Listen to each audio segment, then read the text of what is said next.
कक्षा 10वीं के भूगोल विषय की ई-लाइन क्लास में आप सभी विद्यार्थियों का हार्दिक स्वागत है। यहाँ प्रस्तुत है कक्षा 10वीं भूगोल के प्रकरण 3 प्राकृतिक संरचना एवं अपवाह तंत्र के अंतर्गत भारत की प्राकृतिक संरचना। कक्षा 10वीं के भूगोल विषय की ई-लाइन क्लास में आप सभी विद्यार्थियों का हार्दिक स्वागत है। यहाँ प्रस्तुत है कक्षा 10वीं भूगोल के प्रकरण 3 प्राकृतिक संरचना एवं अपवाह तंत्र के अंतर्गत भारत की प्राकृतिक संरचना। ये सामने आपके भारत का प्राकृतिक मानचित्र है। इसमें भारत के भूभाग को 5 प्रमुख प्राकृतिक विभागों में बांटा गया है। ये विभाग एक है हिमालय, जो आप मानचित्र में यहां देख सकते हैं। ये पूरा हिस्सा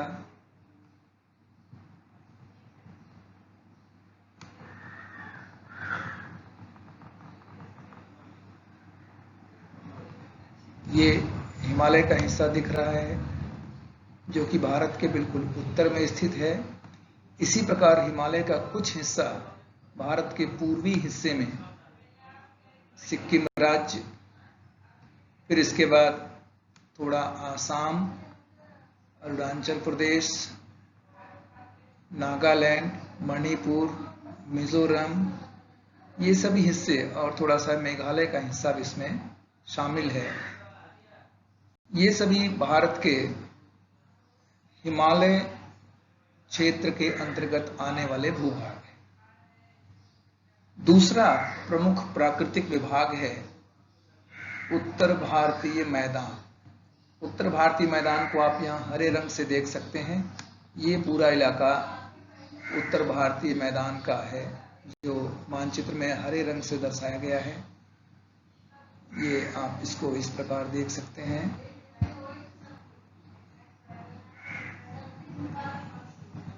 यहाँ और थोड़ा सा भाग यहाँ आसाम का भी इसी मैदान के अंतर्गत आता है। तीसरा प्रमुख प्राकृतिक विभाग है प्रायद्वीप। प्रायद्वीपीय क्षेत्र पीले रंग से दर्शाया गया है। आप इसको यहाँ इस तरह से देख सकते हैं। ये पूरा प्रायद्वीपीय भाग है, जो मानचित्र में पीले रंग से दर्शाया गया है।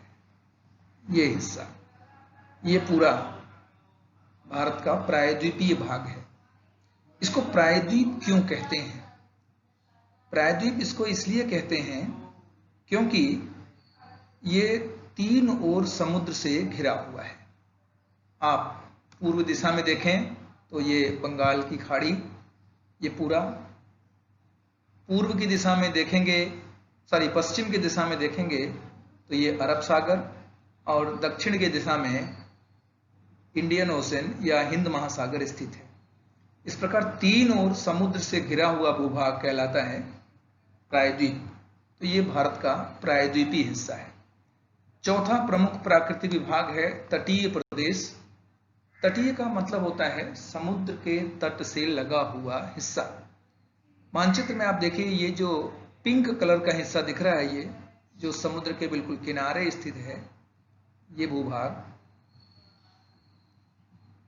समुद्र के किनारे वाला ये पूरा हिस्सा, इसको तटीय भूभाग कहा जाता है या तटीय प्रदेश कहा जाता है। ये भी मैदानी प्रदेश ही है। पांचवा प्रमुख प्राकृतिक विभाग है द्वीप समूह। भारत के मानचित्र में आप देखेंगे तो पूर्व की ओर बंगाल की खाड़ी में ये छोटे छोटे कुछ द्वीप दिख रहे हैं, जिसको अंडमान निकोबार द्वीप समूह कहते हैं। उसी प्रकार भारत के पश्चिमी हिस्से में, भारत के पश्चिमी तट के पास अरब सागर में छोटे छोटे द्वीपों का एक समूह दिख रहा है, जिसको लक्षद्वीप कहते हैं। इस प्रकार 5 प्रमुख प्राकृतिक विभाग भारत के हुए। अब इन 5 प्राकृतिक विभागों को एक एक कर हम आगे अध्ययन करें। पहला हिस्सा आपने पढ़ा हिमालय का पर्वतीय प्रदेश या उत्तर का पर्वतीय प्रदेश इसको कहते हैं।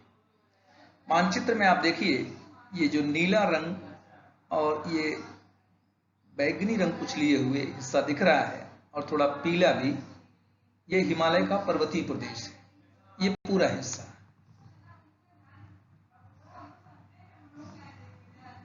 ये पूरा हिस्सा पर्वतीय प्रदेश के अंतर्गत आता है। उसी प्रकार यहाँ भारत के पूर्व में भी थोड़ा सा हिस्सा ये पर्वतीय प्रदेश का है।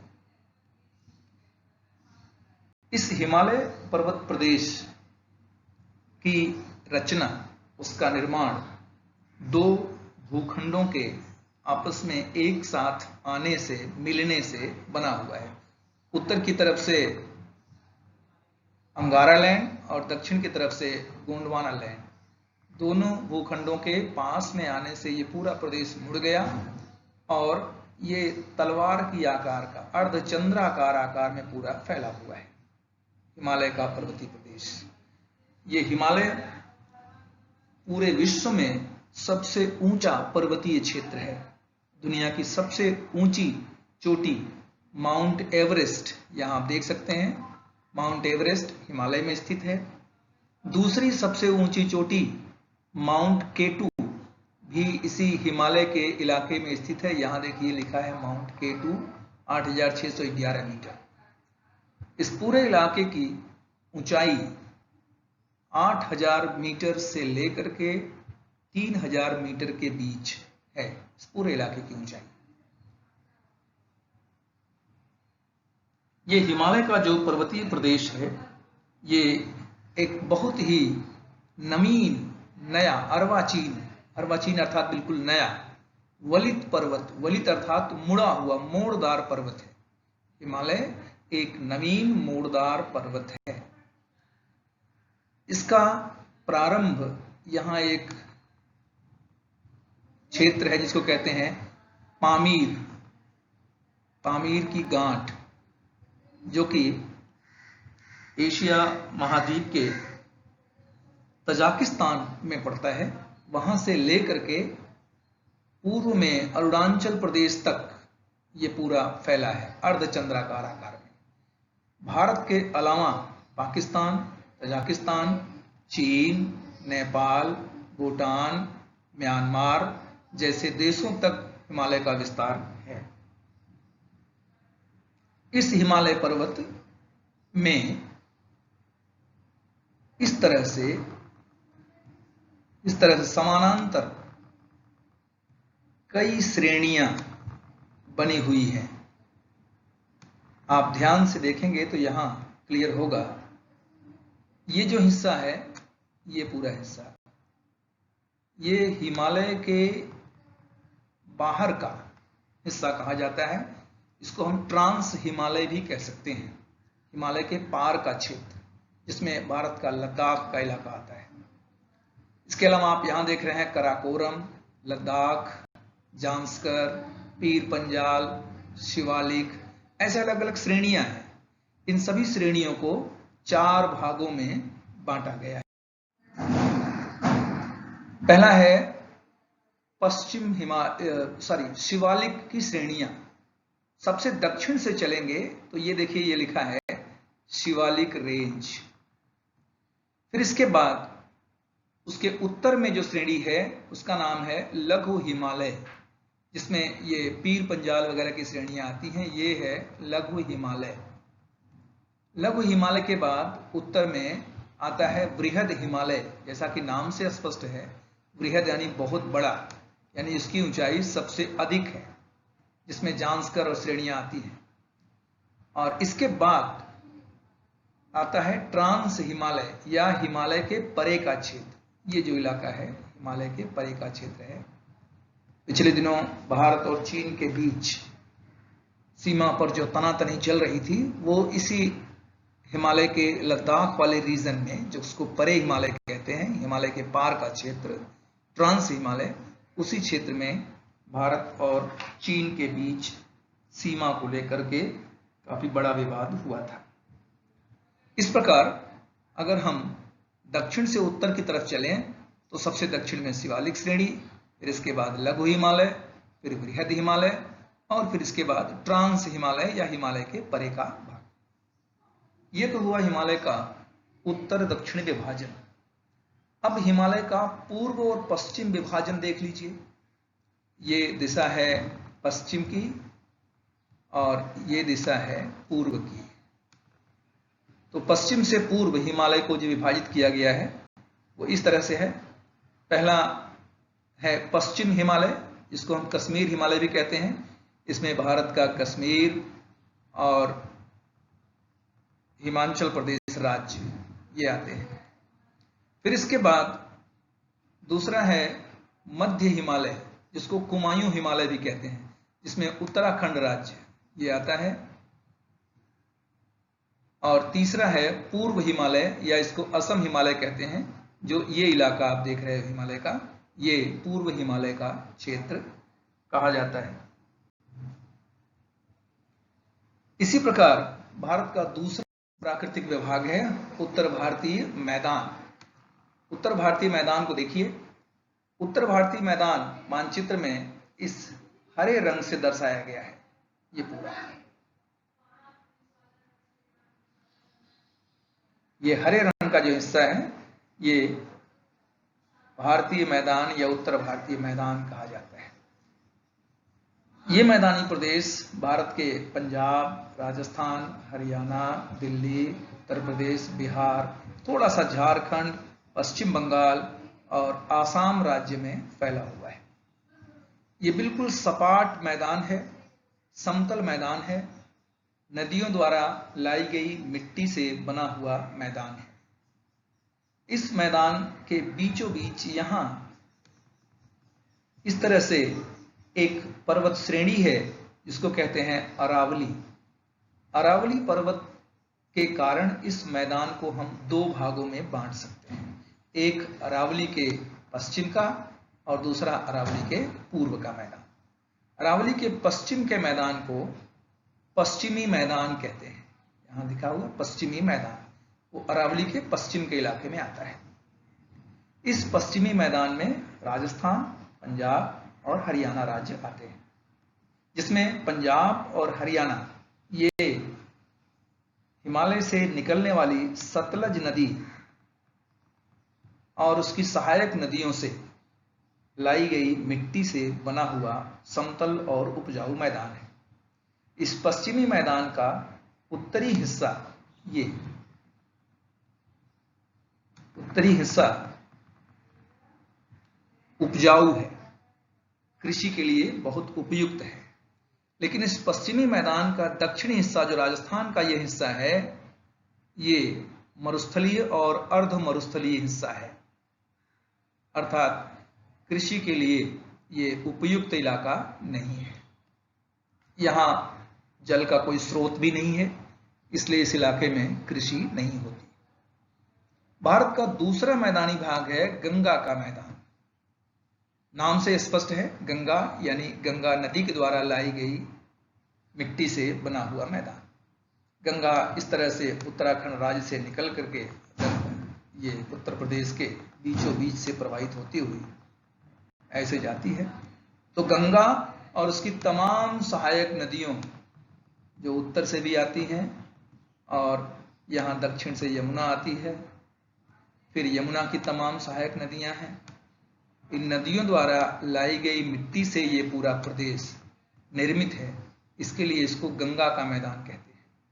इस मैदान का प्रारंभ अरावली के पूर्व से होता है और बंगाल तक, पश्चिम बंगाल तक का इलाका इसके अंतर्गत आता है। ये मैदानी भाग अत्यंत समतल, अत्यंत उपजाऊ और इस इलाके में पानी की कोई कमी नहीं है, क्योंकि हिमालय से निकलने वाली 12 मासी नदियां इस क्षेत्र से प्रवाहित होती हैं। मैदान का तीसरा भाग जिसको हम पूर्वी मैदान कहते हैं, पूर्वी मैदान का मतलब जो पूर्व दिशा में फैला है, वो ये आसाम का जो क्षेत्र आपको दिखाई पड़ रहा है, ये इसको पूर्वी मैदान कहते हैं। ये ब्रह्मपुत्र नदी द्वारा लाई गई मिट्टी से बना हुआ मैदान, ये ब्रह्मपुत्र नदी का निशान दिख रहा है।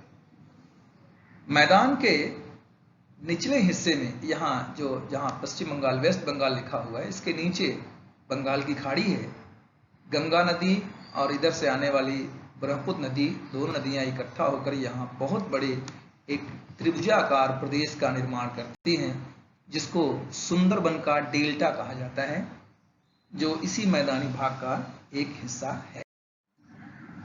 भारत का तीसरा प्राकृतिक विभाग है प्रायद्वीप का। प्रायद्वीप यानी जो 3 ओर समुद्र से घिरा हुआ है। मानचित्र में इसे इस पीले रंग से दिखाया गया है। ये पूरा, इसके अंतर्गत राजस्थान, मध्य प्रदेश, झारखंड, उड़ीसा, छत्तीसगढ़, आंध्र प्रदेश, तेलंगाना, तमिलनाडु, थोड़ा सा केरला, कर्नाटका और महाराष्ट्र, थोड़ा सा गुजरात, इन राज्यों के हिस्से आते हैं। ये बहुत पुरानी चट्टानों से बना हुआ एक उच्च भूभाग, हाईलैंड है, जिसको पठारी भाग भी कहते हैं, जिसको दक्कन का पठार भी कहते हैं या दक्षिण का पठार भी कहते हैं।